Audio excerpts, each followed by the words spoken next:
실제로 제가 아는 후배 중에는 이 시간 선택제를 활용을 해서 대학원에 진학하고 졸업하고 사직을 하고 다른 곳으로 좀 이직을 한 경우도 있거든요. 이 시간 선택제를 잘 활용하면 또 교사의 새로운 진로를 개척해 갈 수 있고 크게 이렇게 세 가지 사람들이 사용하면 유용하지 않을까 싶어요. 안녕하세요. 오늘은 제가 시간 선택제에 대한 정보를 드리려고 합니다. 이 시간 선택제를 잘 활용하면 또 교사의 새로운 진로를 개척해 갈 수 있고 도움이 되지 않을까 싶어서 이번 영상을 준비를 했습니다. 파일을 보면서 한번 얘기를 해보도록 할게요. 서울시 교육청을 기준으로 해서 시간 선택제 교사 제도를 좀 살펴보고 지역별로 다르겠지만 제가 아는 바로는 지금 살펴보려는 서울시, 그다음에 대구시도 제가 아는 지인이 거기 이 시간 선택제를 한 걸 봐서 아마 그 두 지역은 큰 차이가 없을 것 같고요. 다른 지역들은 조금씩 다르겠지만 뭐 크게 다르진 않지 않을까라고 생각이 들어서 일단 요걸 기준으로 한번 말씀드려 보겠습니다. 여기 같은 경우에 차례에 엄청 다양한 것들이 나오는데요. 다 일일이 보기는 좀 힘들고 중요한 부분들 위주로 살펴볼게요. 이 파일은 제가 영상 밑에 첨부해 두도록 하겠습니다. 일단 시간 선택제는 말 그대로 전일제, 그러니까 풀타임 교사가 시간제 교사로 전환을 하는 건데요. 이건 기간제 교사랑은 달라요. 그리고 뒤에 말씀드리겠지만 학교 현장과의 그런 경험을 좀 되살려 봤을 때 장점이 되게 많이 있어요. 봉급적인 측면 빼고는 장점이 많은 것 같고 목적은 개인적으로 한번 읽어보시면 좋을 것 같고요. 전환 대상이 사실 궁금하겠죠, 저희는. 이거는 공립 초중고등학교 교사입니다. 사립이 아니라 공립학교고요. 초중고등학교 교사 중에 시간 선택제 교사로 전환을 희망하는 사람은 가능합니다. 신청이. 다른 블로그나 이런 데서 많이 살펴봤는데 초등의 경우에는 조금 더 중등보다 수월하게 이 시간 선택제 전환이 된다고 해요. 그 이유가 뭐냐면 교육과정 운영이나 교원 수급 그리고 과목 이런 것들을 고려해서 전환을 하게 되는데 초등의 경우에는 교과 전담으로 배치가 가능하기 때문에 중등의 경우에는 전환 가능 과목에 한해서 배치를 해야 되기 때문에 전환 사유를 보게 되면 육아, 가족 간병, 학업, 사회적 능력 배양 이 네 가지입니다. 대표적으로 알아두면 좋은 게 육아는 만 8세 이하인 자녀를 양육을 위해서 필요한 경우인데 만약에 취약을 하고 있다라고 한다면 초등학교 2학년 이하의 자녀여야 한다는 거죠. 그다음에 입양의 경우에도 가능하고 양육권을 가진 자녀에 관해서 가능하다고 합니다. 두 번째 사유는 가족 간병인데 이런 일은 없는 게 좋겠지만 요거는 좀 특수한 케이스로 필요하신 경우에 이분들은 사용을 하실 수밖에 없을 것 같습니다. 세 번째, 이거는 제가 실제로 행한 분들도 많이 봤고 제가 항상 영상에서 말씀드렸던 연수휴직 관련도 있는 것 같아요.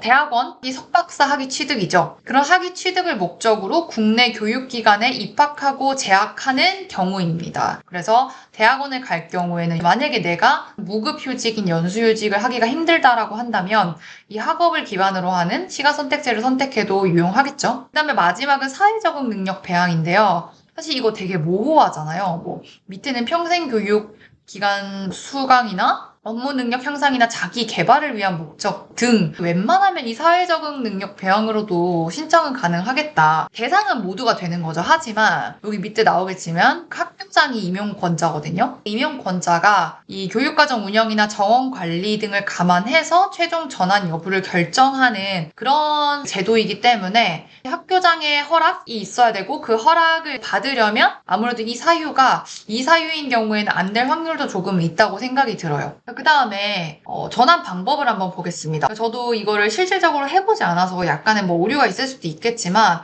제가 들어보고 찾아본 자료에 따르면 보통 초등의 경우에는요 2명 혹은 짝수 애가 같이 신청을 한다고 들었거든요. 그렇게 하는 이유가 뭐냐면 학교 내에서 전환을 할 때 둘이 같이 하겠다라고 한다면 훨씬 더 수월하겠죠. 희망교사가 2명이 단위로 조를 이루기 때문에 허용이 될 수 있다라는 거죠. 학교에서도 번거롭지 않으니까. 그리고 중등이 조금 더 되기가 어렵다고 동교과이신 분이 같이 이렇게 신청을 하셔야만 시간 선택제가 조를 이룰 수 있기 때문에 초등보다는 단계가 하나 더 있는 거죠. 장애물이. 그래서 조금 더 초등보다는 어렵지 않나라는 생각이 들고요. 이건 제 생각은 아니고 블로그나 이런 데서 제가 찾아본 것들이에요. 그 다음에 초등만 적용되는 이런 것도 있더라고요. 만약에 한 학교에서 교사 한 명만 신청했을 경우가 생길 수 있잖아요. 그럴 경우에는 타 학교의 신청 교사랑 조건을 맞춰서 서로 전보 조치를 한 후에 시간 선택제로 전환할 수 있다라는 거죠. 이런 부분도 되게 특이한 케이스로 초등은 가능하다고 합니다. 제출 서류는 각각 사유에 해당되는 부분을 살펴보시면 될 것 같아요. 자, 그러면은 선정 인원이나 기준을 보면 교원 수급 상황을 고려해서 선정한다고 하는데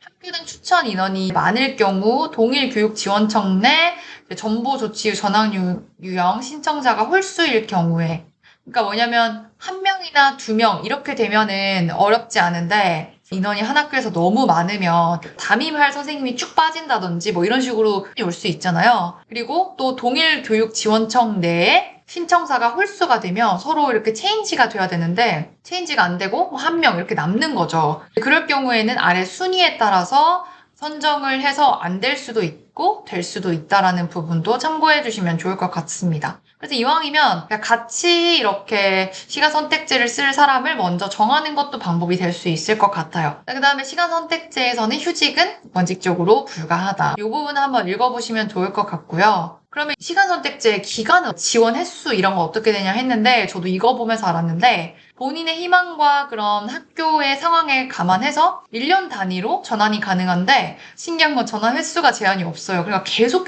할 수 있다는 거죠. 물론 그건 허락이 되어야겠지만 사유가 있다면 계속 가능하고, 이 시간 선택제는 어떤 역할을 하느냐 이거 상당히 궁금해하실 것 같아서 제가 이 부분 한번 가져와 봤어요. 학교 현장에서 이렇게 생각하는 사람들이 많을 것 같아요. 시간 선택제 전환 교사는 담임 배정 대상에서 제외한다. 아무래도 파트타임이잖아요. 그러니까 당연히 담임은 어렵겠죠. 대신에 수업 기간만큼은 교사랑 원칙적으로는 동등한 역할이다.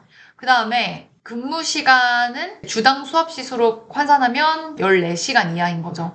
교과 전담의 시수 정도인 것 같아요. 그 다음에 연수나 교육 훈련 이런 것들 있죠. 그런 거는 기존의 교사들과 동일하게 참여를 해야 되는 거고, 경력 인정도 궁금하실 수 있는데 경력 인정의 경우에는 이것에 따라서 하고 사실상 내 근무 시간에 비례한다라고 생각하면 될 것 같아요. 쉽게. 그리고 보수나 수당도 마찬가지로 근무 시간에 비례한다. 내가 얼마나 근무하에 따라 다른다. 하지만 가족수당, 자녀 학비 보조 수당은 기존 교사랑 동일하게 지급을 한다는 것. 그리고 이 성과 상여급도 당연히 근무 시간에 비례해서 지급을 하게 되겠죠. 대신에 맞춤형 복지 있잖아요. 우리 복지 포인트 같은 거. 그런 것들은 전일제 교사랑 동일하게 포인트가 나온다는 점은 메리트가 있는 것 같아요. 연금은 한번 개인적으로 살펴보시고요. 이 근무 시간을 정확하게 좀 여기 나와 있는데요. 주 20시간 근무를 해야 되는 거예요. 그래서 일일 최소 3시간 이상 근무를 해야 된다고 적혀 있거든요. 그러니까 근무하는 날은 최소 3시간 이상을 근무를 해야 된다는 거죠. 예시를 보면 월화를 전일 근무하고 수요일은 4시간 운영이 가능하다. 월화 8시간, 그럼 4시간만 더 근무하면 되니까 수요일에 4시간만 더 근무를 하면 된다라는 거고, 격일제 근무 금지 조항은 없기 때문에 격일로 해도 된다는 걸 말씀을 드릴 수 있을 것 같고, 대신에 격주, 격월 이런 것들은 안 된다고 합니다. 초과 근무는 가급적 안 하면 좋겠지만 학교장 사전 승인을 받으면 일일 최대 4시간 이내에서 인정을 한다고 합니다. 그 밑에는 휴가나 병가나 이런 건데 이런 것까지 고려를 하시진 않을 것 같은데, 핵심만 말씀드리면 특별 휴가는 기존의 교사랑 동일하고 이 병가랑 연가는 근무 시간에 비례해서 달라진다라고 알고 계시면 될 것 같아요. 오늘 시간 선택제에 대해서 좀 알아봤는데요. 저도 공문을 이렇게 살펴보기는 처음이고, 공문을 살펴보면서 장점이 많은 그런 제도라고 생각을 하고, 다만 여러 가지 후기들을 좀 제가 살펴본 결과 좀 돈은 적게 받고 일은 일대로 하는 상황도 생긴다고 하더라고요. 예를 들면은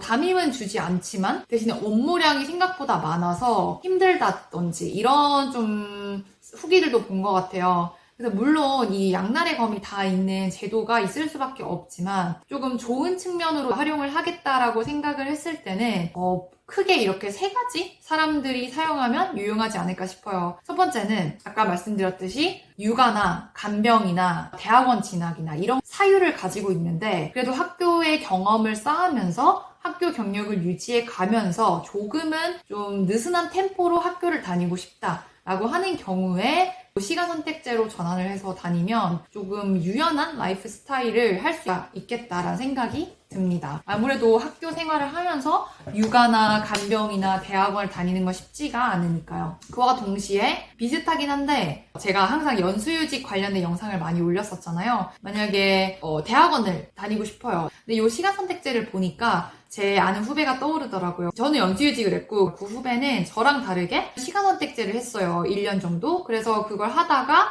진로를 찾고 1년 정도 대학원을 다니면서 결정을 하면서 최종적으로 사직하고 새로운 진로를 찾아 나갔거든요. 이런 식으로 연수휴직의 어떻게 보면 차선책이라고 해야 될까요? 그걸로도 활용을 할 수가 있을 것 같아요. 여기 아까 공모에도 나와 있었지만 육아휴직 대신에 육아를 사유로 하는 시간 선택제로 전환하신 분들도 사례로 있었잖아요. 그렇게 사용해도 가능한 그런 제도라고 공모에도 나와 있으니까 괜찮은 것 같습니다. 그리고 마지막은 이건 조금 더 알아보셔야 할 것 같고 이 사유로 과연 이 시간 선택제를 전환하신 분이 있으실지는 저도 잘 모르겠어요. 왜냐면 그런 분들을 제가 직접 만나기는 쉽지가 않고 저 또한 시간 선택제를 한 케이스는 아니기 때문에 하지만 뭐 어떤 사유에도 이제 해당되지 않고 또 휴직도 너무 힘든 상황이다라고 할 때는 네 번째 사유 자기만의 좀 개인적인 사유라고 하겠죠? 필요하다면 그 사유를 통해서 신청을 해볼 수는 있을 것 같아요. 물론 그거는 학교장이 허락을 해줘야겠지만 그래도 아예 이 정보를 모르시는 것보다는 여러분들의 진로 개척에 도움이 되지 않을까 싶습니다. 오늘 이렇게 시간 선택제에 대해서 알아봤고요. 좀 유용하고 도움이 되시는 정보였으면 좋겠습니다. 다음에 또 좋은 정보로 찾아올게요. 안녕.